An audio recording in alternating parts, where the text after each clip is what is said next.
Good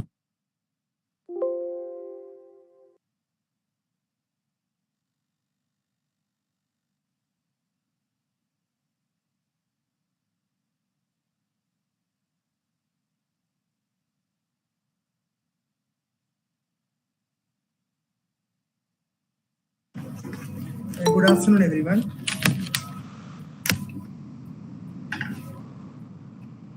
Good afternoon, everyone. We welcome you all to the 5-day virtual faculty development on research methodology hosted by Postgraduate Department of Commerce, Christiodi College of Management and Technology in association with Research and IPR Cell and IQAC. First, I invite Richu Shaji and Ashadi Krishna for the prayers. നന്മരൂപിയായ ദൈവമേ നിനക്കു വന്ദനം നന്മരൂപിയായ ദൈവമേ നിനക്കു വന്ദനം ബുദ്ധിയും വിശുദ്ധിയും സ്വഭാവശുദ്ധിയും സദാ ഭക്തിയും വിവേകവും തരേണമേ ദയാനിധി നന്മരൂപിയായ ദൈവമേ നിനക്കു വന്ദനം.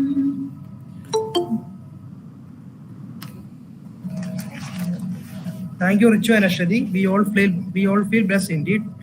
Now I invite our Vice Principal and Head of Department of Commerce, Dr. Vagis Anthony, to formally welcome the guests.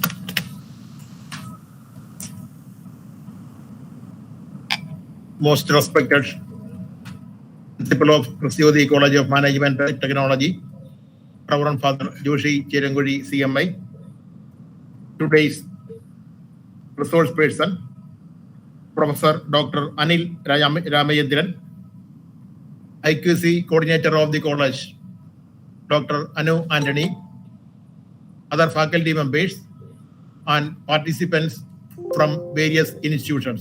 Good afternoon. We have been going to witness a 5-day faculty development program on the subject research methodology organized by the Postgraduate Department of Commerce of Christiodi College of Management and Technology in association with Internal Quality Assurance Cell of our college. So the subject research methodology is a topic that is being discussed all over the world, which is being practically applied in all the fields. So what is the actual meaning of the subject research methodology? A search for knowledge is known as research. It is an intellectual action with a set of principles to find solutions for problems through collection, analysis, and evaluation of data. Its aim is to advance knowledge for leading the society towards progress. Research is a process of systematic and in-depth study with the help of scientific methods on any particular subject through collection, analysis, and interpretation of data. It is undertaken to discover new facts and verify the validity of old facts. It is the process of discovering the unknown and rediscovering the known. Research is an organized and systematic study on a particular subject to discover new things, correct existing facts, and establish new conclusions. It involves defining the problem, formulating the hypothesis, collection and analysis of data, and interpretation of findings. So all these processes, all these steps that are being related to research are being implemented by almost all research scholars. So with this brief introduction, may I turn to my duty of welcoming all the dignitaries to this function. This meeting is being presided over by Reverend Father Joshi Cherangudi, CMI, Principal of Christiodi College of Management and Technology. Our principal provides all the facilities for conducting these types of webinars and seminars for the benefit of the academic community. For and on behalf of the participants, I cordially welcome the principal of Krisyodi College of Management and Technology to this webinar. Welcome, Father. Thank you, sir. The resource person of today's seminar, Professor Dr. Anil Ramachandran, Research Director of Kannur University and Professor and Head School of Physical Education and Sports Sciences, Kannur University. He is going to discuss on the topic research process and methods. A well-known personality all over Kerala and as well as India related to research work. We are blessed to get such an eminent personality to present the paper on the first day of the 5 days faculty development program. For and on behalf of the participants, I cordially welcome Professor Dr. Anil Ramachandran to this webinar. Welcome, sir. The coordinator of this webinar, Dr. Anu Antony, is also the IQAC coordinator of Krisyodi College of Management and Technology. In spite of her busy schedule with the various activities that are being related to IQAC, she is very keen to organizing these types of FDP programs and other types of webinar activities. For and on behalf of the participants, I cordially welcome Dr. Anu Antony, coordinator of this function, to this webinar. Thank you, sir. This webinar is being attended by our faculty members, faculties from various other institutions, students from our institution as well as from various other institutions also. I welcome all the participants to this webinar series. Once again, I welcome all of you. Thank you. Thank you, sir, for an earnest welcome. Next, I invite our principal, Reverend Father Joshi Chirangudi CMI, for the inaugural address. Most respected research person of today's session, Professor Dr. Anil Ramachandran, Dr. Varghese Antony, Vice Principal, Dr. Anu Honey, IQAC Coordinator and Coordinator of this workshop, participants, good afternoon to all of you. I'm very happy and privileged to be part of this great academic program, namely 5 days national level virtual faculty development program on research methodology. As Dr. Varghese Antony rightly pointed out, the need and significance of research in any educational endeavor. As we all know, the new educational policy, National Education Policy 2020, also emphasize and envisage the need and relevance of research along with our curriculum. So research methodology is an indispensable part of any academic program. I'm not going to speak at length because we are eagerly waiting to hear from our research person, Professor Dr. Anil. I take this opportunity to express my deepest gratitude to express his magnanimous personality for sharing his views on the research methodology. I wish all the best to the participants. I hope and firmly believe that the sessions today and the successive sessions on the consecutive days will enrich the horizon of knowledge, and that will be an added boost for the academia. I take this opportunity to express my deepest gratitude to Dr. Anu Honey for arranging and coordinating this kind of programs with the help of the other faculty members of the college. I earnestly pray to Almighty God to bless you abundantly and wish you all the best for all the participants. I remain. Thank you.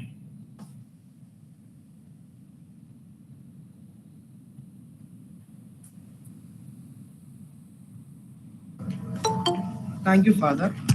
Let us now know more about our resource person, Professor Dr. Anil Ramachandran. He is currently serving as Research Director, Kannur University, and Professor and Head School of Physical Education and Sciences, Kannur University. He is a teacher having 4 years of experience. As a research supervisor, he has successfully guided 10 PhD scholars and presently guiding 6 research scholars.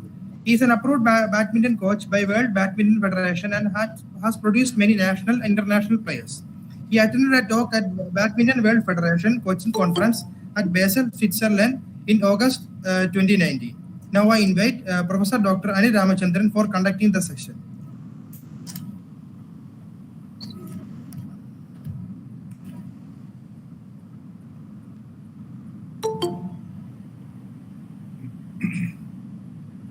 A very, very good afternoon to all of you. I hope my voice is audible. Yes, sir. Yes, sir. Okay.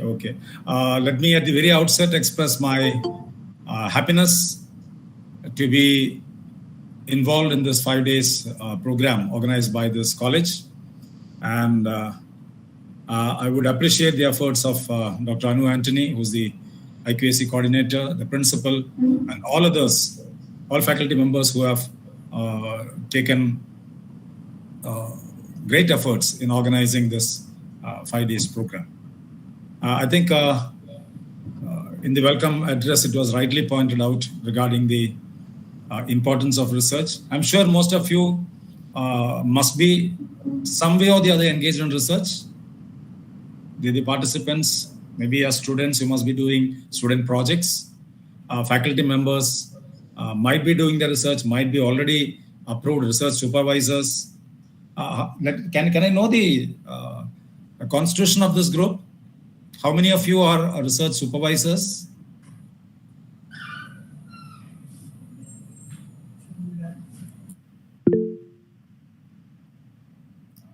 Okay, I think some of them have raised their hand. Okay, fine. Okay, today, the topic which has been assigned is on understanding research, the research process and methods. I'll just start with the my slide presentation, just say whether it is visible.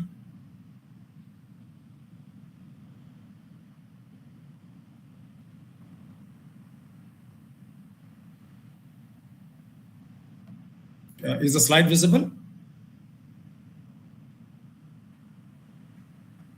Yes, sir.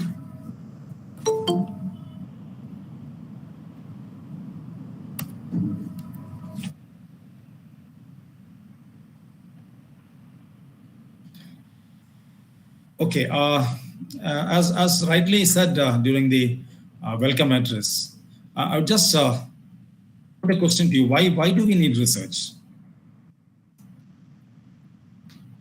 Is research basically because UGC has thrusted us to for the points for the next promotion, or maybe for publications for the college because the college has to go for accreditation?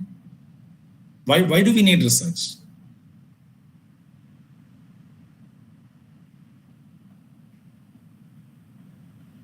Can somebody from the audience respond?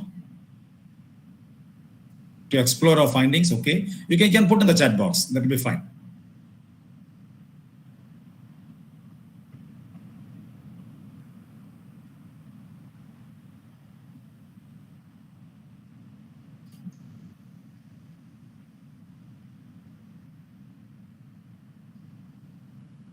Okay, fine. I think, as rightly said, it is a quest for knowledge. Maybe it is finding out something new. I hope all of you have got smartphones. All of you have got smartphones. Yes. You have the maybe the latest ones with you.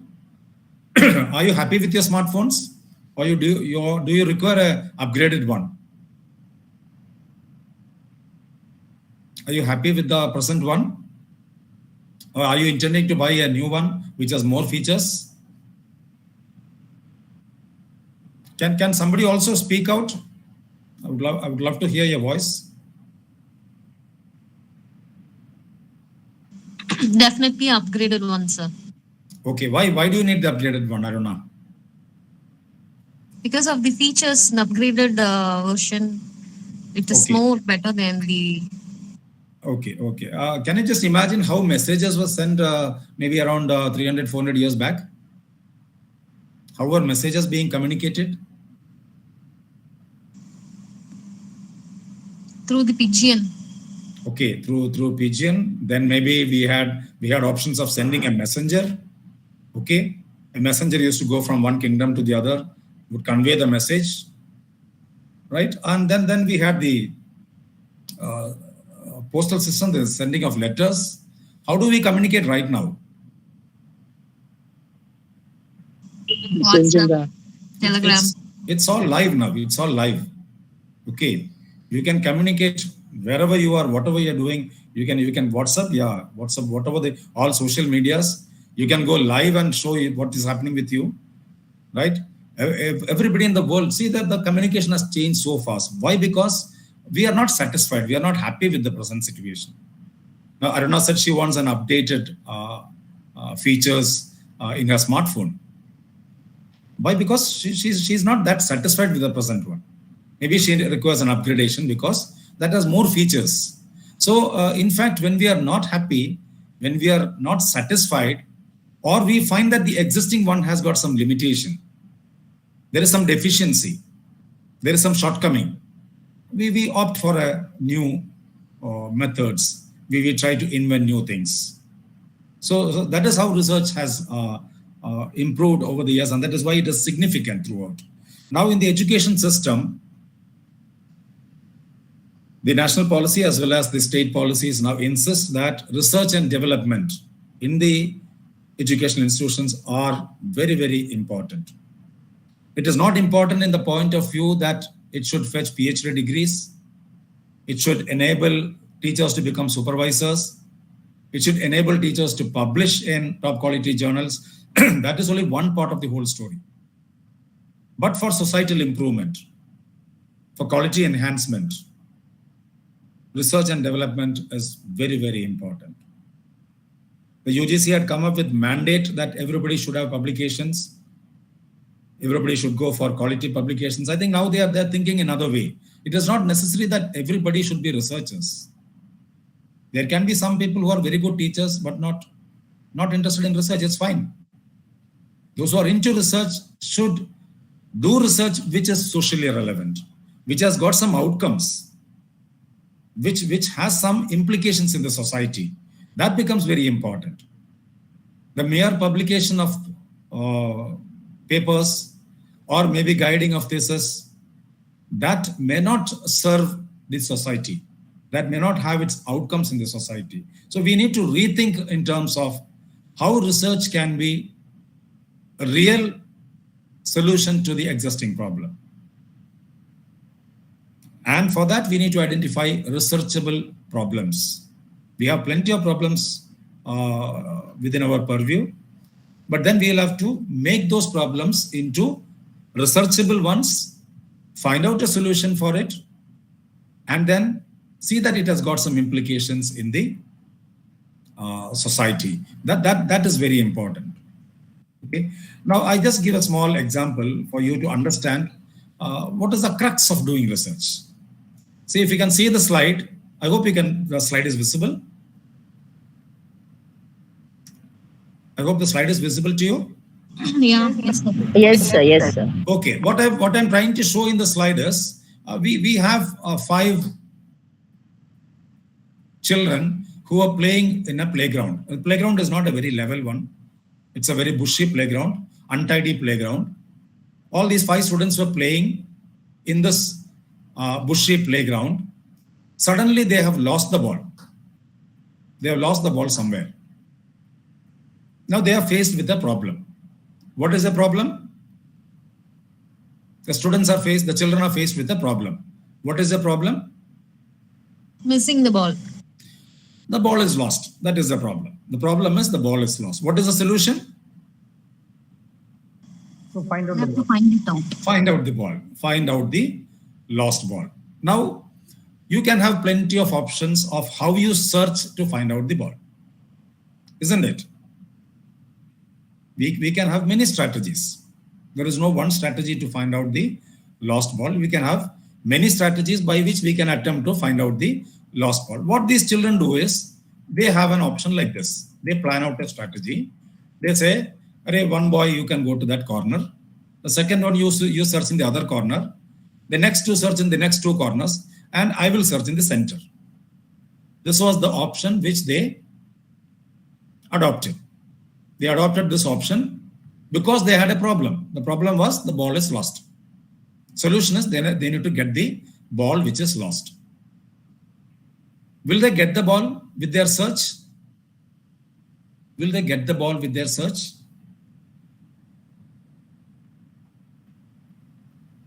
They have made a strategy for search. Maybe. Will they get the ball? Maybe.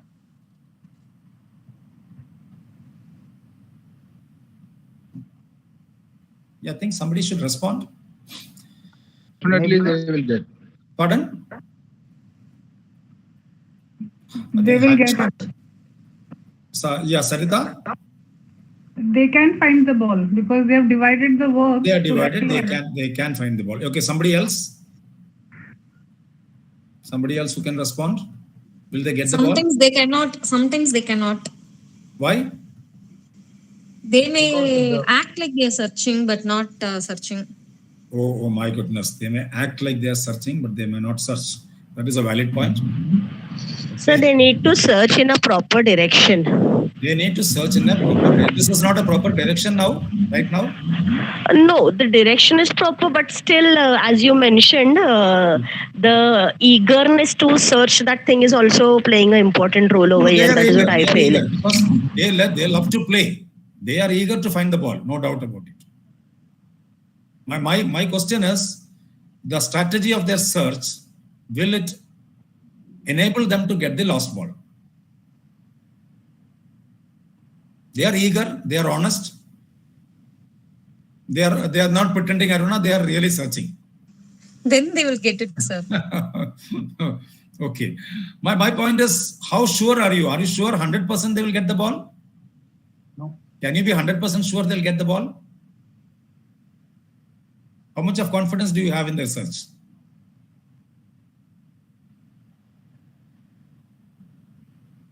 Will they get the ball 100%?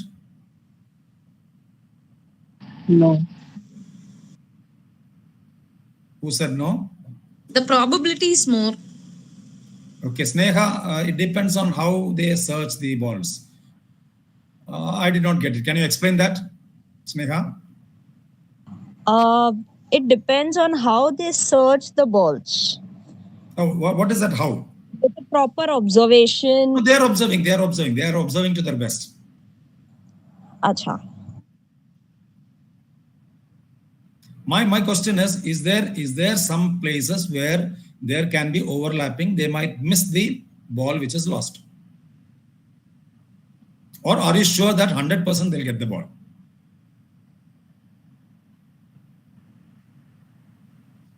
Okay, I'll leave that. Keep that aside.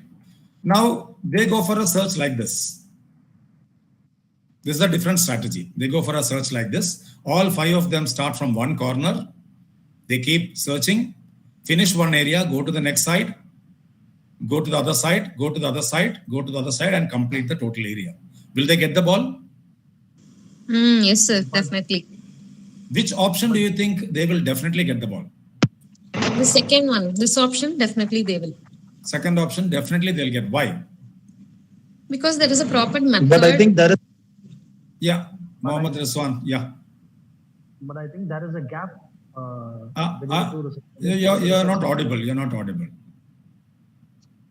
But I can see that in this picture there is a gap. Your voice is not audible, Mohammed Rizwan. 1 minute. But initially it was there, but then I can It is say a that more there is a systematic gap. approach. There is a research gap. pardon? There is a search gap. There is a gap between the research, right? In which one? In first one and both second also, because we can see the gap. Second one, where is the gap? Yes. And first one also. I think two or more people are sitting together. There's an echo in your voice. I'm not able to listen to you. Yes, Sarita was saying something. Second is more systematically divided. The work is approaching in a very systematic manner. Yeah. So I The think that difference. will- Yeah, the difference between the first and the second search is, the second search is quite systematic. Okay, and research basically emphasizes the term systematic. Research goes with a very, very, very well-defined steps. Just imagine, how do you do your daily activities? How do you do your daily activities? I hope all of you get up early in the morning. Okay, you brush your teeth every day or alternate days? All of you brush your teeth every day? I think no response from the group. Yes, every day. Every day? Yes. Okay, wonderful. Okay.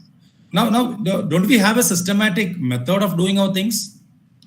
Do we get up in the morning and immediately take bath?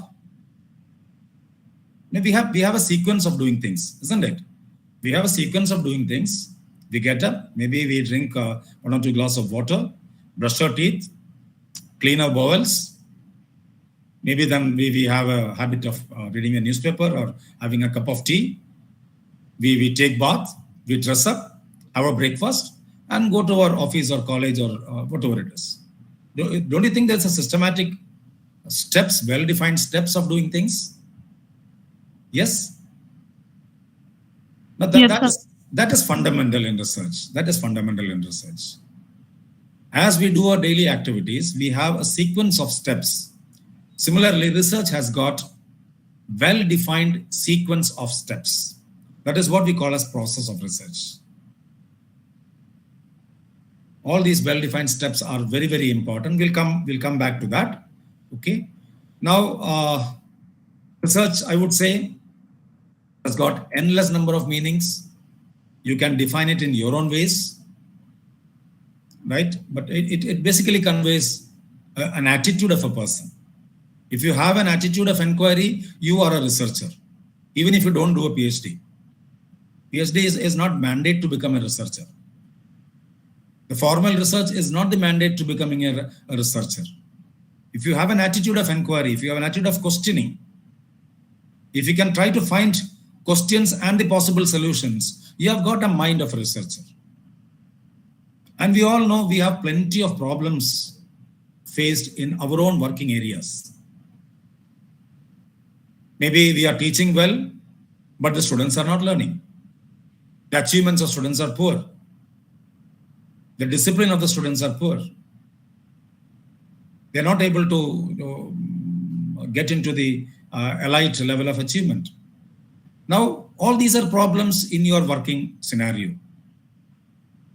You can also think of more societal issues, maybe related to the economic, the social, the moral, the ethical aspects. All these are problems which are existing in our society. And if you try to tackle either of these problems in a systematic way to get a possible solution, you may not necessarily you will get solutions always, but then you are in the process of research. And then we say research is an honest, intelligent, and exhaustive search. All these three words are very, very important. A person who is not honest can never do research. You have to be very, very honest. Honesty is one of the basic criteria of doing research. Whatever you do it with honesty. You know, all the research papers, publications, theses are subjected to plagiarism now. I hope you know about plagiarism.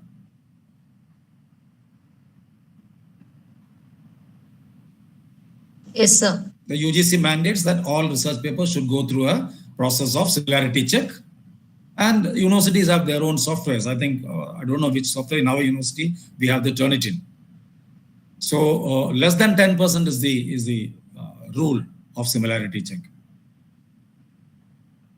Now, all these are technicalities so that when you do research, you do it ethically, you do it systematically, you do it honestly.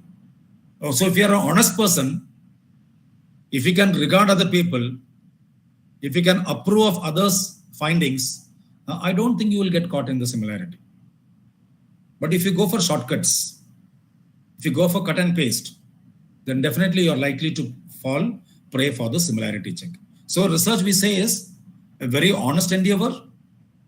It is the most intelligent search, not searching anyway, but the best method you are adopting for your search, and very exhaustive, not limited to your convenience. But if you have a problem, see that you have a wider search, because you do not know how you can tackle the solution to that particular problem. The last sentence is important. Research is to see what others have seen, but to think in a way what others have not thought. That makes a huge difference. The apple fell down. Everybody was viewing it, but Newton thought, why is it falling down? What is making it to fall down? Why doesn't it go the other way? Now that thought, that thinking, that questioning leads to new theories, new findings, new innovations. So that is important. Everybody must be seeing, but a researcher observes it very critically. He has a very, very positive attitude of inquiry. He is systematic in his process, and he has got lots of qualities in terms of honesty, intelligent option, and exhaustive search.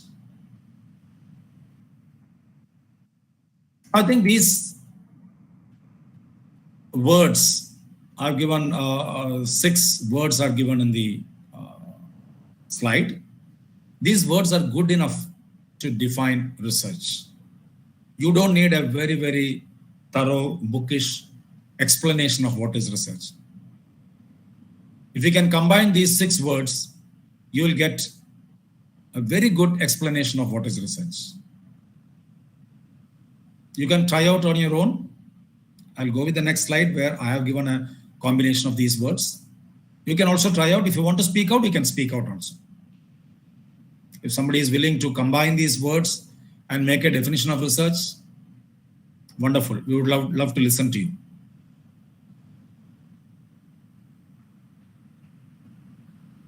Yes, can anyone come out with a combination of into a sentence defining research with these words?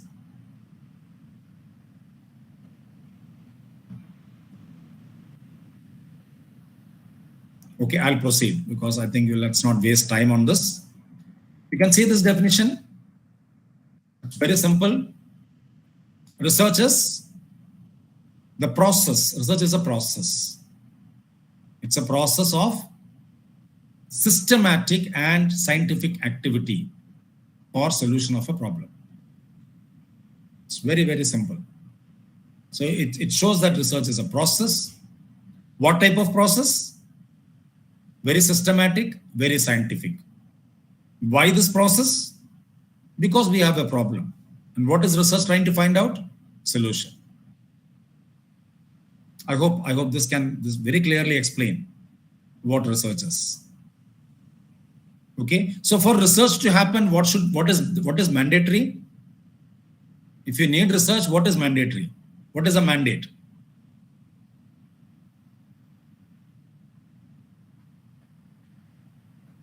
Vanita said, we need a problem. We need to identify a problem. We need to identify a shortcoming. We need to identify a deficiency. So research always begins with a problem, or we say a research question. Beginning of research is with a problem or a research question. So if the problem or research question is very well defined, a good asked question can lead to good research. Very often, you don't have a good question. That is a problem. We are not good in questioning. We are all good in answering. That is what education has taught us. Education doesn't allow students to ask questions. They only permit students to answer to the questions. Research is the other way around. If you have an attitude of questioning, you can be a good researcher. So maybe in the college and universities, our system of education has to change. Because we say in the college, we are dealing not with children, we are dealing with adults. And adult learning, you know what, there is a term for adult learning. Any idea? What is the term we use for adult learning?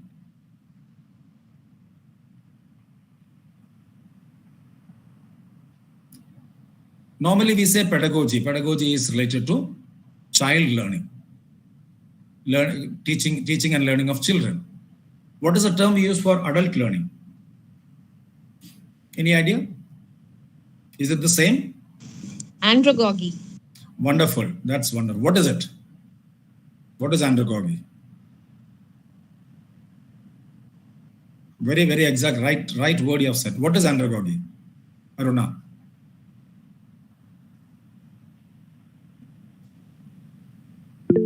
How they respond to what we teach. Okay. Why should they respond to what you teach? Why do you expect them to respond to what you teach? So we should know whether they understand it or not.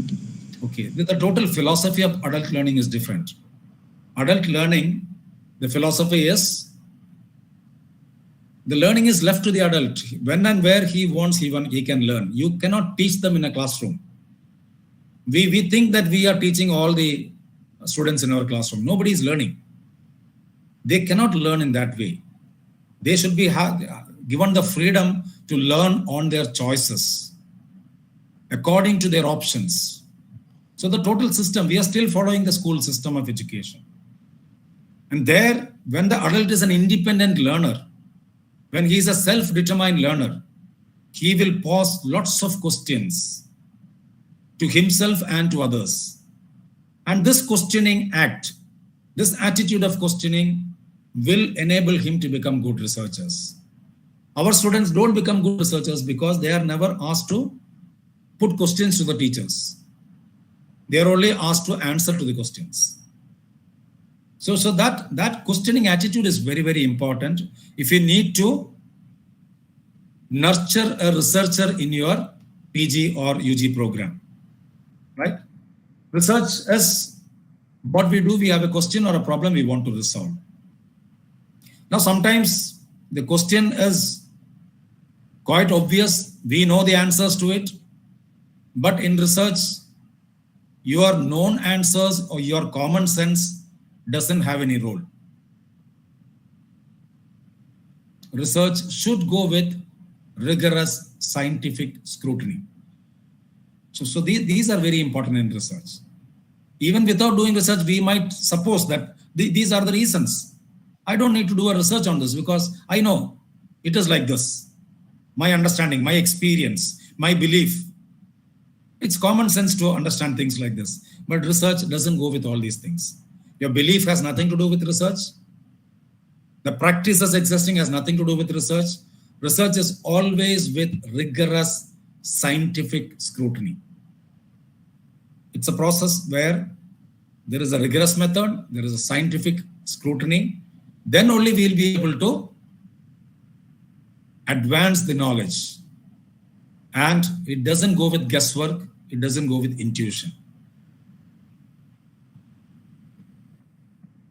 So when we say about research, I think it can be researching, it can be re-examining, it can be investigating, it can be inquiring, it can be testing the already found out things. All these words are suitable explanation in the concept of research.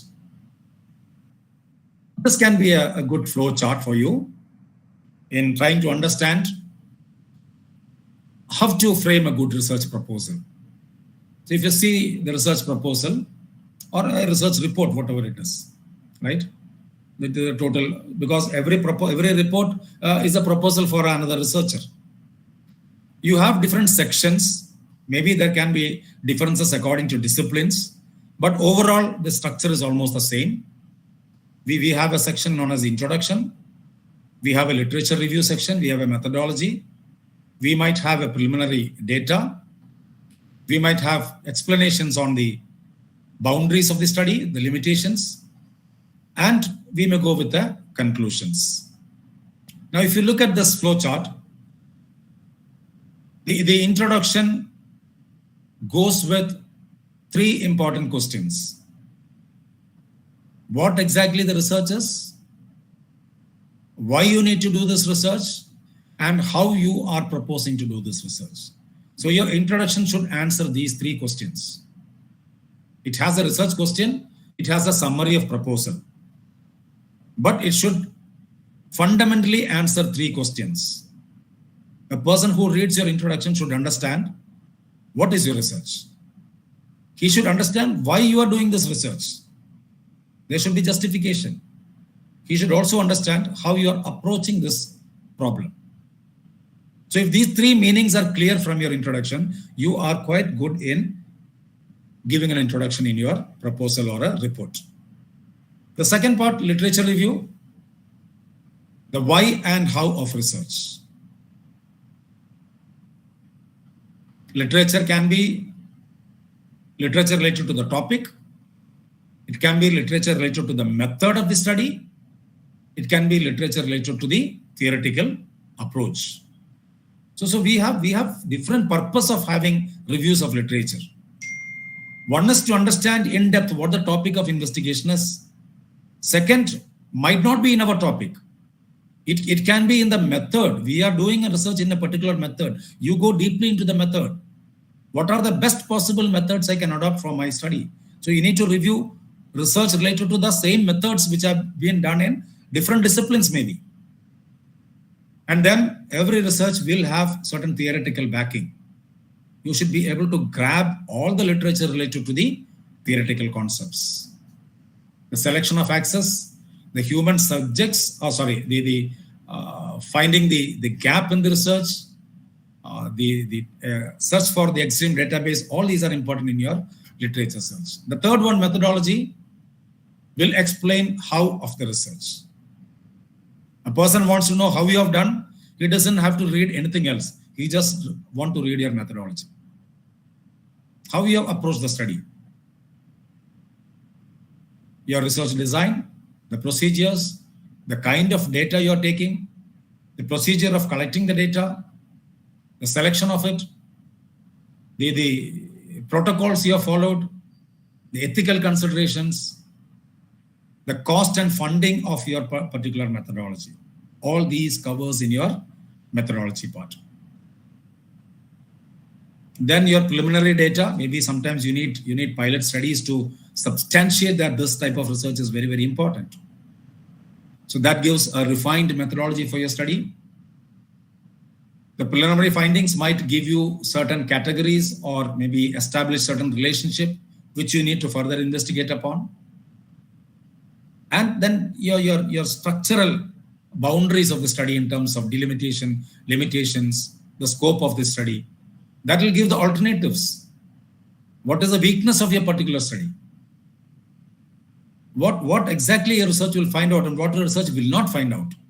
That shows the scope, the boundary limits under which you are investigating. And the contribution of the research in terms of what your research will contribute, how it will contribute, and why it will be important in the field. So this flow chart can give you a wider explanation of what is required in each part of this sections of the research proposal or report.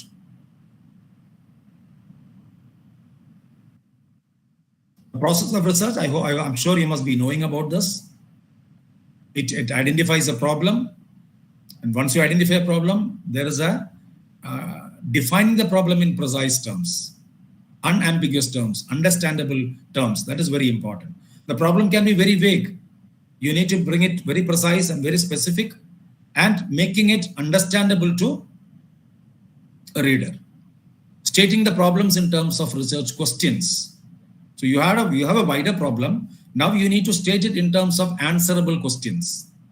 And for every research question, you have a research hypothesis. For every hypothesis, for every objective, you have a hypothesis. So there's a sequence of doing things. Designing the research, collecting data, analyzing. These, you know, the fundamental steps of it. I don't need to explain on that. So the scientific method goes with a sequence, asking a question. So once you ask a question, then definitely you need to search the larger database of existing findings to substantiate whether you are going in the right direction. So you can ask a question very vaguely, but then your search in the literature, your experience, your discussions with experts, all these will give you guidelines into how to exactly streamline and formulate your hypothesis. So once this part is done, then everything goes in a flow. Once a research question is wonderfully asked, a hypothesis framed, you have no other option. The rest of the options are systematically, it has to flow, because for every question, there is a particular objective. For every objective, there is a hypothesis. For every hypothesis, there is a relevant data. For every data, there is an appropriate analysis. For every analysis, there is a finding. For every finding, there is a conclusion. It's sequential. You cannot escape from it. You can go down in the first part and make a mistake. So your right question, framing of right question, streamlining the question, formulating a right hypothesis is very, very important. This can be a diagram of research choices. We say it is like the onion diagram. There are different layers. You can peel out each of these layers and enter into the center of it. The outer layer will be with the philosophy of the research. The second layer will go with the research approach. The third layer will explain on the methodology.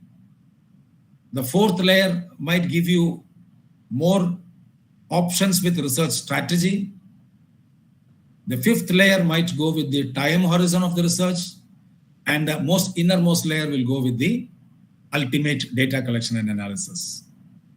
So there is a peeling out.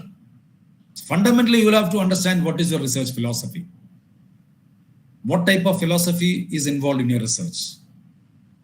You cannot straight away enter into the inner core of the onion and say, I am going with my data collection without knowing what is the research philosophy, without knowing the research approach, without knowing the methodology, without knowing the strategy you need to adopt, without knowing the time horizon, whether it is a cross-sectional study or it should be a longitudinal study to answer that particular question. So I think this peeling of the layers of the onion from the top to the center will give you a definite picture of how to have your research choices to make you that your data collection and analysis goes very, very honest and exhaustive. Sometimes we say big problems are best solved with lots of small and creative solutions. Very often what happens with the researchers is they try to identify a very big problem. Let us understand that we are, as an individual researcher, we are not possible to provide solutions to big problems. We can only attack that big problem from a smaller perspective. Biggest problems cannot be solved by one individual. You can be part of that problem. You can give a small solution to the problem. So take up one by one. If you have plenty of problems, do plenty of research. Don't put all your problems into one research and then you will start drowning in it, unable to complete it. So whenever you do your research, see that you address only one small problem and come out with a creative solution. That is most worthwhile. Rather than taking up a big problem and taking up plenty of explanations, ultimately there is no conclusion. That is what happens with many of our research. We identify a big problem and we try to attack it from every perspective. Ultimately, at the end of your report, there is no solution. There is no conclusion. So I think you need to be precise. You can identify a bigger problem, but try to solve it with a small solution, but a creative solution.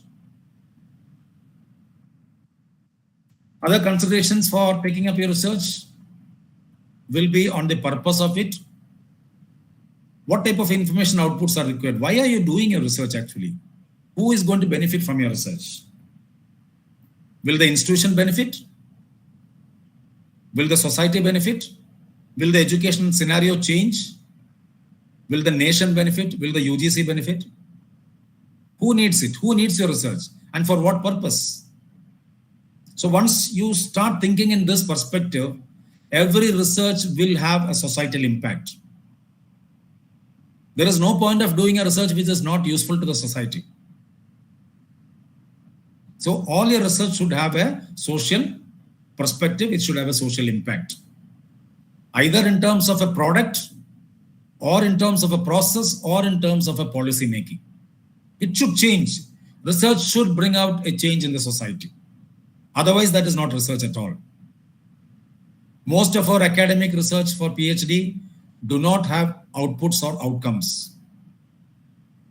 That is why now the government of Kerala, even the central government, I think, has started with a new mode of research in universities. They say translational research. Whatever research you do should go to the society. It should benefit the industry. It should benefit the community. It should benefit some of the stakeholders.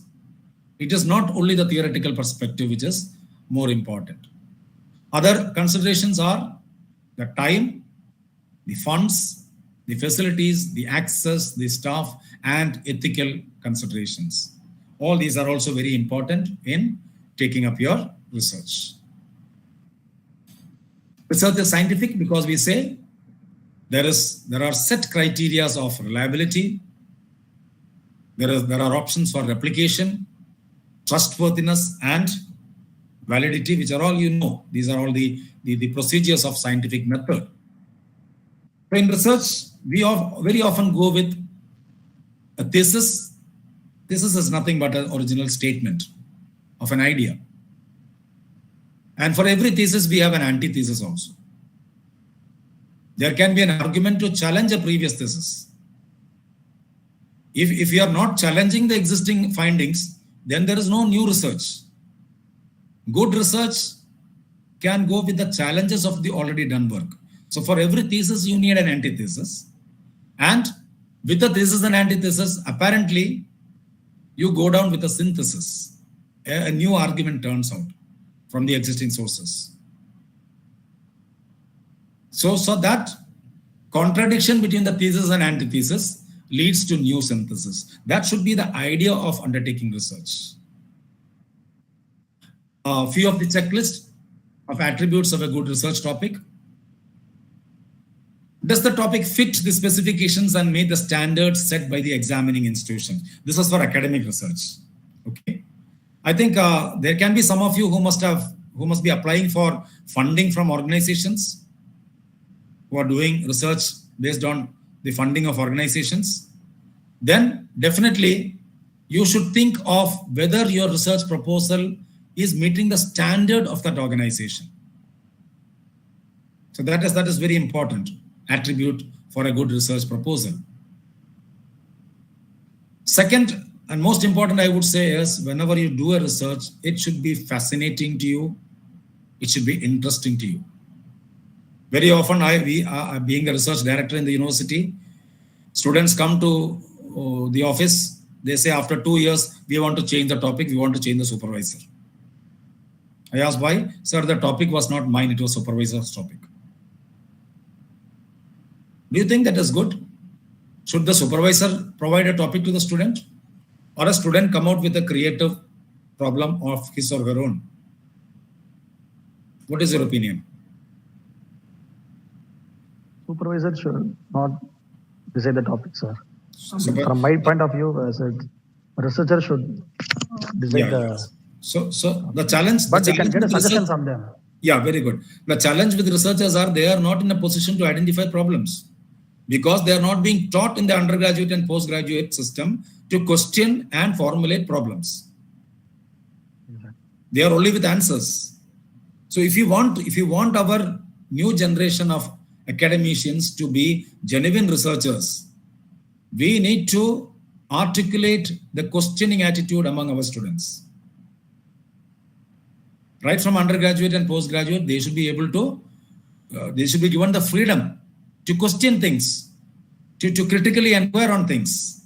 And this attitude can lead them to good research questions on their own. Otherwise, they get handicapped. They want to do their PhD, but they are handicapped. Nothing else, no other option but to listen to the supervisor. That is what is happening right now. Right? I know in some universities abroad, there are options where you can do independent research without a supervisor. You can do PhD research as an independent researcher. What is your take on it? Do you agree with that? Do you think that is good? There will be no supervisor, no guide for you. do research on your own. Is that okay? Then how they will know the mistakes or They have to learn on their own. Adult learning, I would say, is learning your own. You can take help from anyone, but you should not be kept in an umbrella by a supervisory, regulatory person. You should be a free bird who can think anywhere, but the process is same. You will have to appear in a colloquium, you will have to appear before examiners, you will have to have pre-submission, but there will be no one to support you. You will have to do it independently. The challenge is not many of our students are capable of doing it because we have not nurtured an education system of independent learning. That is why we have poor quality research. We have research depending upon supervisors because researchers cannot think independently. Once you are exposed to such a system, you will start thinking on your own. You will start learning on your own. You will start questioning on your own. Aruna, is it okay? But we need experts to help them, right, sir? Yeah. See, my point is, who is not an expert to help you? The whole world is with you. Why do you need a labeled expert in terms of a supervisor alone? The whole world can assist you if you want. Okay. That's a different thought I'm telling you. This is a different thought, different philosophy, in fact. Right? Yeah. Now, why do you get confined to one person and his frame of thinking? That may not be an outcome research in terms of societal impact. I'm not saying supervisors are not good. Supervisors are very good. Some supervisors are challenging. They're very creative. But some way or the other, a supervisor will have his own umbrella of thoughts, his own umbrella of ideas. And he might knowingly or unknowingly restrict the researcher to think in those lines. Don't you think so? Yeah, that's true. So you are not creative then. You are not creative. Your creativity is blocked because there is a supervisory body, supervisory person above you who says this is fine, you do this. And many of our researchers trust and believe on that. Ultimately, they do something which they are not interested in. They are not happy with the outcome ultimately. Sir, excuse me, sir. Yeah, Ravish? Sir, is there such a thing? Anybody of you who did not have any supervised did the PhD? Anybody? No, India, we don't have it. We have it in outside. Outside, we have it. I was asking you if there is an option. What is your take on it? Won't you think that is very? Won't you think that is good? Yes. When you do a research, you apply for a research funding. Do you have a supervisor? No, sir. You are doing independently. And many of your funded research are better than your PhD research. Do you agree with that? Yes, sir. Yes. So you are capable of doing Is Indian university give permission to do research without a guide? So far, no, I don't think they have not given. But I propose that there should be, because that is the only way we can have creative researchers. There should be option. There should be option for it. We had a discussion in our research conclave. So we are thinking in that line. Why not give an option? Because a student is a free individual to think on his own. Why do we need to restrict him with boundaries? So this was just a question for you, because why I said this is, in our undergraduate and postgraduate teaching, we should allow independent learning of students. Without allowing them to become independent thinkers, independent learners, you cannot have independent researchers. So the fault is with the undergraduate and postgraduate teaching system. The teaching learning process also should go with challenging the students to think creatively on their own. Otherwise, research becomes mechanical. Research will not articulate an inquiry spontaneously from the individual. Okay, I'll go ahead. Are you fascinated? Are you passionate with the research? It's very important. Does the research topic contain issues that have clear link to theories? Every research topic should have certain backing theories. Or maybe your research is bringing out a new theory, but that's a very difficult one. Do you have or can you develop within the project time frame? Develop necessary research skills to undertake the topic. You might not be expert in a particular area, but you're interested. But if you need to take up research in that area, you need to have your research skills. You need to learn those research skills. You need to grind on those research skills. The time frame is very important. Financial resources are also very, very important. Are you reasonably certain of being able to gain access to the data? Sometimes we take up good research topics, maybe interviewing the head of the institute, head of the countries, the prime ministers. You won't be able to get data from them. So you should be reasonably certain that the problem you're addressing is there is a possibility of getting data. Every problem which you have as a vague idea should be put into good questions and objectives. If you cannot put them into good questions and objectives, it is not a researchable problem. Idea is good, but if you cannot state it in terms of a question, if you cannot state it in terms of an objective, then that problem is not researchable right now. Will your proposed research be able to provide fresh insights into the topic? There should be something novice in it. Does your research topic relate clearly to the idea you have been given? Maybe your organization, your funding agency provides certain frameworks. Does it fit into that? And I'm sure your research should also go with your career goals. Don't do research in a topic which has no relevance to your personal or professional goals. If you do research in one topic, you should be known by that topic as you gain experience within 15 to 20 years. That's very, very important. The faults while doing research, it can go anywhere. It can go in terms of planning and management. Your proposal itself can be wrong. In terms of your data collection, the field situation, things can go wrong. The data may go inaccurate. The interpretation of data can go wrong.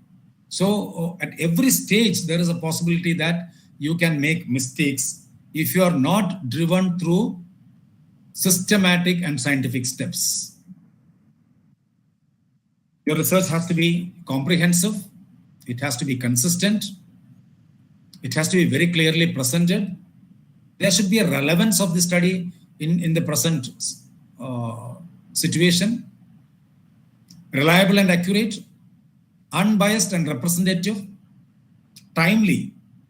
There is no point in doing a research on the COVID impact and publishing in 2026 or 27, because the impact of COVID is very timely. Any publications related to COVID is very, very interesting right now. It should be generalized or applied to similar situations.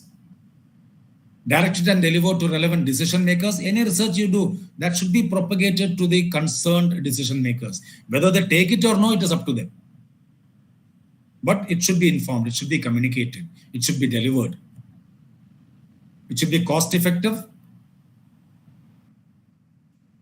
Knowledge use in decision making, the instrumental use, conceptual use, mobilization, a wider, all these are technicalities which you should look into. I'll skip on this. I would say, in framing a research, the most important thing you need is an inquisitive and imaginative mind. Inquisitive and imaginative mind.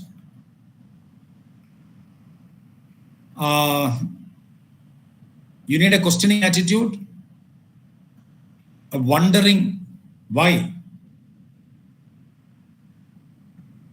That questions are very important. I remember a mathematician, I don't remember his name, when he was given a light recognition in terms of his achievements in mathematics. He was being interviewed and asked, what has made you to become a wonderful mathematician? Who was the person who motivated you? So what he said is, it was my mother. So the person asked, what was that specialty in your mother? Was she a mathematician? The person told, no, she was a general housewife, a wonderful lady, a homemaker. Then how did she motivate? So he said, when I was in my class 1, I came back from the school, I used to narrate everything what happened in the school. So I told my mother that the teacher had a wonderful class. Teacher asked one question, I answered it very properly, and the teacher appreciated me. So the mother was very happy. And the mother asked the boy, did you ask any question to the teacher? He said, no. And the mother told, tomorrow you should ask one question. The next day he asked one question. He came back and he told mother, today I asked one question to my teacher. The mother told, tomorrow you should ask two questions. And this questioning has led me to understand the advances in mathematics. So for an inquisitive, imaginative, questioning attitude, we should give freedom to our students of questioning things, of observing and questioning. These are two important things in research. Very keen observation and an attitude of questioning. Question, it may not be relevant sometimes. Sometimes the questions may not be relevant at all, but still, do you have that questioning attitude is very important. Do you have that imaginative mind is very important. From idea to researchable problems, you can have a vague idea, you can develop it into a researchable problem from your personal or professional experience, or it can be from the literature, the theories, or it can be from the media, it can be from everyday experiences. You can identify a problem from your professional experience. It can be from the relevant burning issues which are being addressed in the society. It can be from past research. Research often generates more questions. If you read good research, you will get plenty of good questions. There will be agreements and disagreements. And all disagreements leads to new openings. You can get good ideas from professional meetings. You attend good seminars, conferences. You have a wide variety of people discussing on a topic. You get good ideas. Discussion with prominent people in the field, that also can give you good ideas. I'll just give you a small example of mine. I was having a discussion in a planning board meeting where we were trying to have more buildings upgradations in our university. So our university is having a problem is we have short of land. There is shortage of land for erecting more buildings in our university. So I was just telling one of my member in the group that I think we should come out with some idea where buildings can be hanged in the air. Buildings can hang in the air so that the land is not being used. Is it possible? Can we have buildings hanging in the air?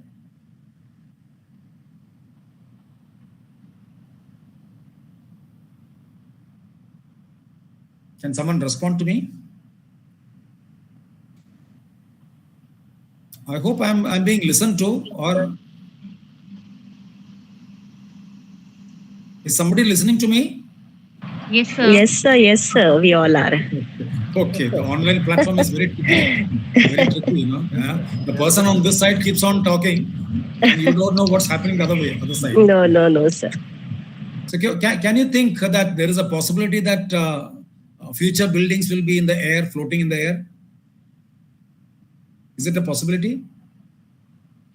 Sir, if the economy, technology supports it, might it be possible? Yeah. See, you can just see this picture. When I told that the member in that planning board told me, sir, don't give such ideas which are not possible. I searched in the Google. I found out a picture which was given an award by the Architectural Society, where they say that buildings can be erected in the air. Now, what is the technology for it? What is the physics of it? What is the mechanics of it? I don't know. But there is a definite possibility. Maybe in the years to come, 15, 20 years, land is not going to be an issue. We might occupy the atmosphere also. There can be possibilities. So all wild ideas can go into research.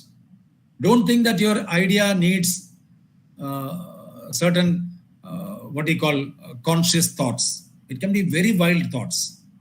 You can navigate it, you can propagate it into workable forms, right?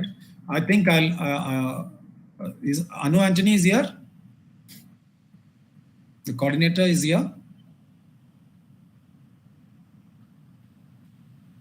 Yes, sir. Yeah. I was given 1 hour time. I think, can I take another 5 Yes, minutes? sir. Another 5 more minutes?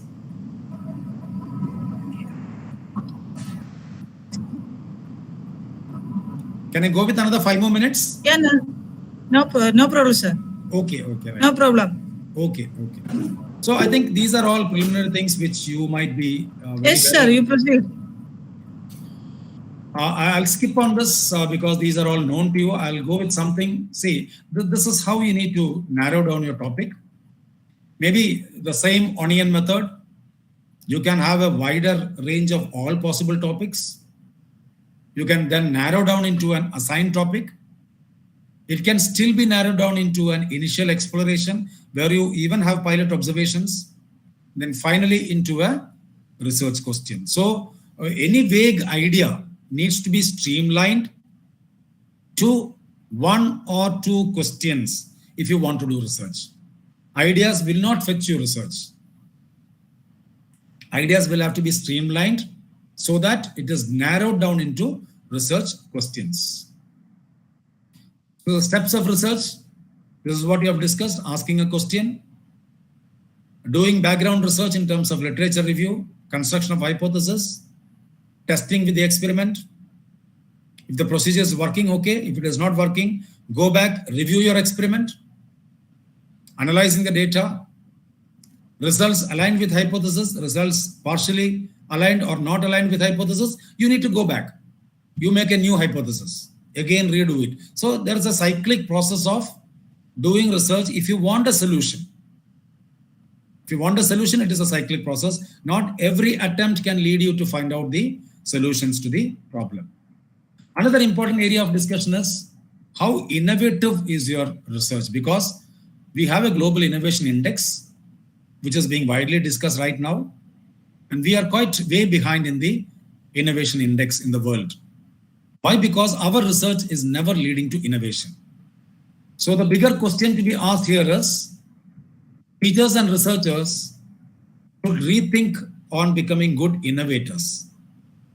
So there is a rethinking in that the university, industry, and society should collaborate in doing research. Commerce department in a university or in a college should not do research which is not linked to the commerce of the trade, sales and marketing, whatever it is. So you should look into the industry. You should look into the Chamber of Commerce. You should look into the people who are working with commercial organizations. See that your research is aligned with their requirements. So that connections are very important. We speak about a triple helix model. We speak about a combination where the university, the industry, and the government combine together. They make all use of all the resources so that there is a meaningful attempt in doing research in the universities. So this is fundamental. Any research you do, it should be linked with some industry. It should be linked with the society. It should go with the mandate of the government so that it is a progress for the state and the nation. Research and innovation are social goods. From knowledge assets, we should be able to translate it into intellectual capital. So approaching quality research, I would say there are 4 important parameters to be looked into: the credibility of research, the contributory nature of research, the communicability of research, and the conformity of research.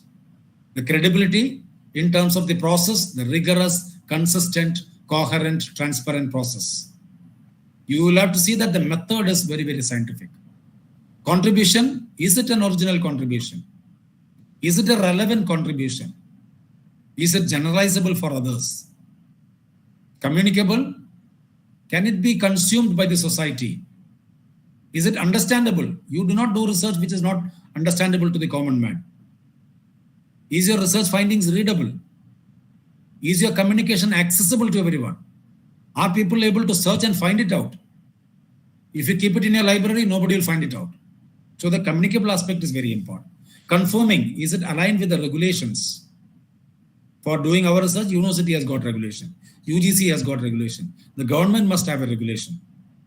The research organizations will have a regulation. There are ethical standards, moral standards, sustainability goals.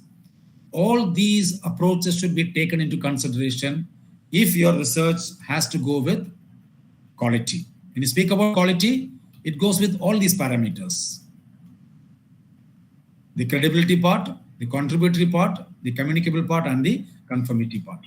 I would say research is nothing but problems to solutions, weakness to success. So if you can translate your problems to solutions, if you can identify your weakness and turn it into success, you are automatically a researcher. Every problem is an opportunity for creative solution. So if you start carrying the problem on your shoulders, you can never find an opportunity. See how the problem can be converted into an opportunity for future progress. Standards for quality research, it all depends on the methodology. Posing the right question, linking the relevant theory, applying the best possible methods, the chain of inferential reasoning, necessary information, the study design method should be very, very perfect. Description of the sample, using appropriate and reliable conceptualization and measurement of variables, alternative explanations, free from bias, submitting it to a rigid peer review process before reporting, adhering to quality standards. So there is a wonderful opportunity if you look into all these protocols. I'm sure small or big, all your research can turn out into very, very productive and good standards of quality research. I would end up saying that don't find customers for a product, find products for your customers. So we should be able to visualize our research should have takers, or our research should attract takers. There should be a possibility that a society will require the outcome of your research. Creativity is thinking up new things, but innovation is doing new things. So you have creativity, make it into an innovative action so that whatever research you do, maybe as a student researcher, as an academic researcher, as a research for a funding agency, your research should be innovative, that it impacts the social, economic, and productive sectors of the society. Thank you very much. Thank you, sir. The session was very informative. Next, I invite, now it's time for the Q&A session. The audience can put on their questions in the chat box.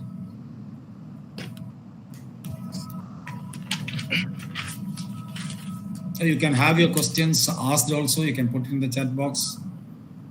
I may not be the person who has answers for all your questions, but I think questioning is good, so that it makes us think. Yeah. Kavita, something to be asked?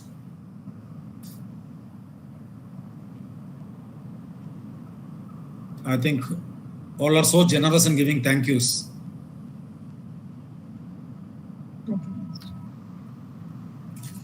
Now I invite Dr. Anu Anthony, Associate Professor, IQAC and PG Course Coordinator, for presenting the token of appreciation to our resource person.